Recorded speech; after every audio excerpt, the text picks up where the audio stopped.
때 세워진 찬송하는 직분하는 자, 찬송의 직분자들을 소개하는 본문이라 할 수 있습니다. 그 중에서도 오늘 우리가 읽은 간본문은 헤만이라는 인물을 집중적으로 소개하고 있죠. 다른 인물들도 물론 이하의 본문을 소개합니다. 그러나 헤만을 가장 많은 분량으로 본문이 소개하는 것을 우리가 확인할 수 있습니다. 왜 헤만을 이렇게 집중적으로 소개하겠습니까? 당시 다윗 시대 때 이 찬송 사역의 실질적인 지도자이자 중심이 바로 헤만이었고, 그를 중심으로 사역자들이 붙어서 이 찬양 사역이 진행되었기 때문입니다. 그래서 모든 이 사역자들은 헤만을 중심으로 하나님을 찬양하는데, 지금으로 말하자면, 우리로 말하자면 이 성가대와 같은 조직이 이 헤만을 통하여서 이제 운영이 되었던 것이죠.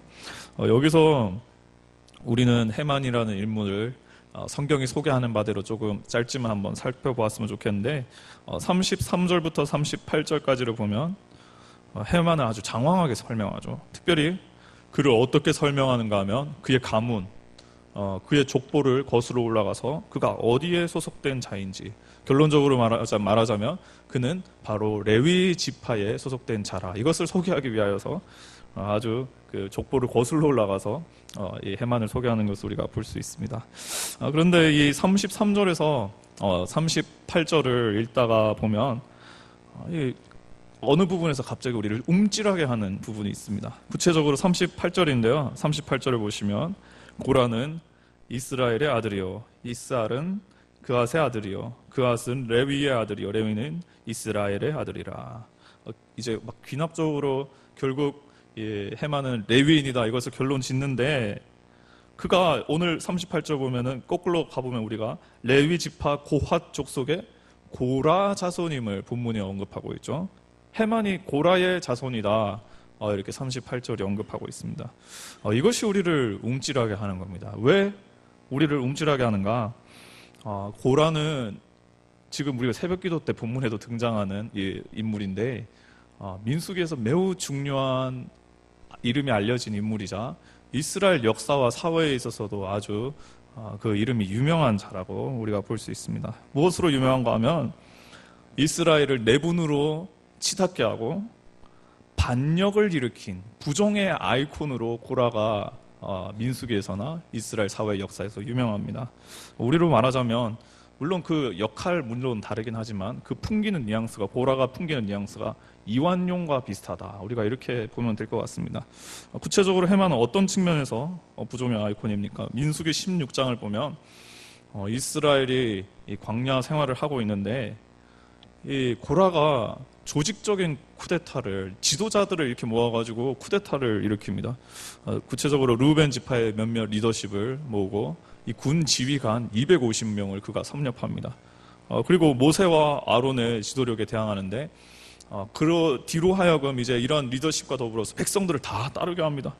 그래서 표면적으로는 당시의 지도력의 정점에 있던 모세와 아론의 그 정치적의 그 지도력을 위협하는 것으로 우리가 볼 수 있죠. 그런데 실질적으로 본문을 보게 되면 그는 모세에 대항하는 게 아닙니다. 모세에 대항한다기보다는 바로 하나님을 대항하는 거예요. 하나님의 영역에서 하나님께서 질서 정연하게 조직하신 그 사회의 조직, 하나님께서 세우신 지도자 모세, 제사장 아론, 이 하나님께서 세우신 질서에 고라가 반역하게 된 것입니다. 그래서 하나님은 이 고라의 반역에 매우 분노하시거든요. 고라를 공의와 질서의 유지의 차원에서 심판하십니다. 즉각적으로 심판하시는데, 얼마나 하나님께서 그에게 무서운 심판을 내리시냐 하면은, 그와 이 르우벤 지파의 몇몇 사람들이 함께 있을 때 땅이 갑자기 휘샥 갈라지면서 그 땅 안으로 이제 고라의 일당이 빠지는데 산채로 수월에 빠지는 그러한 수모를 당하게 됩니다. 아주 무시무시한 벌을 당하죠. 아울러서 이 반역에 가담한 자들 250명의 지휘관들은 당시 분량을 향로를 가지고 있었거든요. 분량에 사용하는 향로를 가지고 있는데, 향로에 불을 붙는 건데 왜 물론 향로에도 불이 붙었겠지만 250명의 사람들에게 불이 붙어가지고 이 불의 심판을 당하는 그런 무시무시한 심판을 더불어서 당하게 됩니다. 그래서 이들은 민수기에서나 이스라엘의 역사에 있어서 아주 매우 부정적인 그 아이콘으로 이제 이름을 남기게 되죠.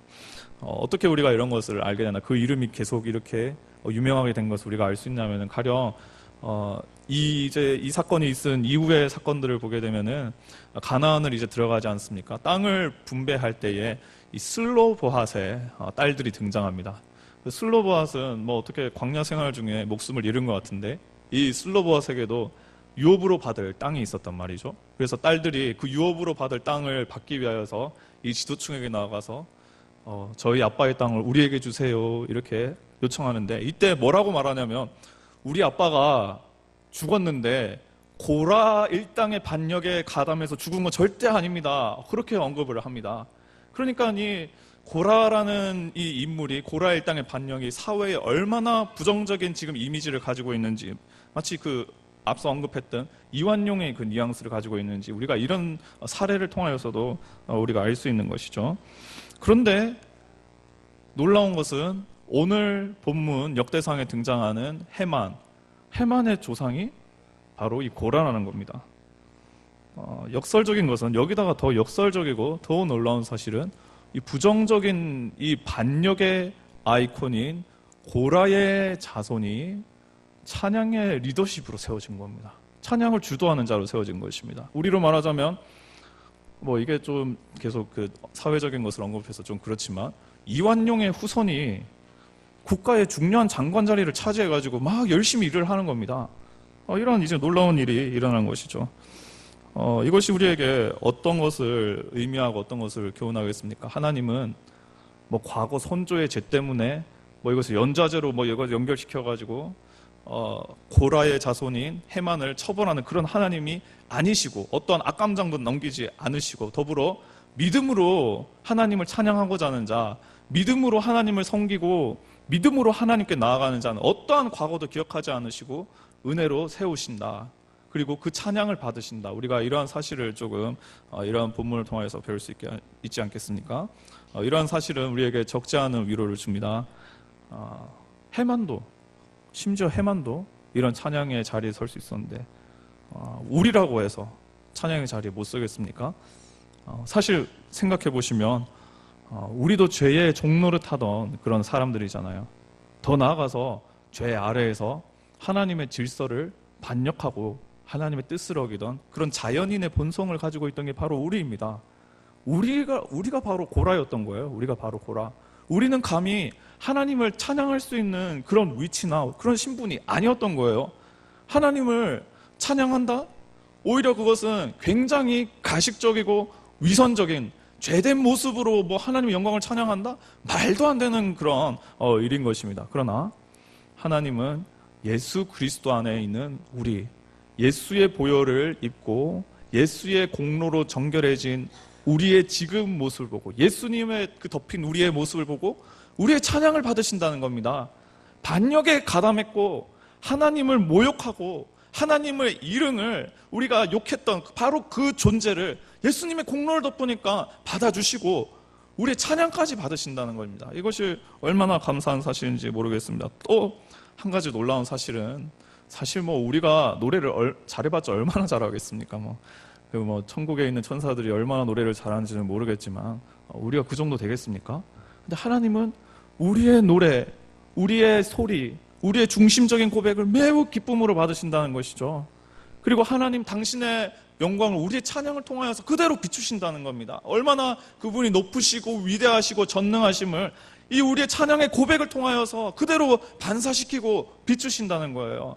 이것이 얼마나 감사한 사실이고 우리에게 위로가 되는 사실인지를 모르겠습니다. 심지어 해만도 찬양의 자리에 섰고 심지어 우리도 반역자인 우리도 찬양의 자리에 서게 되었습니다. 이것은 모두 은혜입니다. 은혜인 줄로 믿습니다. 우리 모두 예수님 안에서 이 은혜를 기억하며 그리스도를 통하여 아버지의 영광을 즐거이 노래하는 모든 성도님들 되시길 간절히 소망합니다.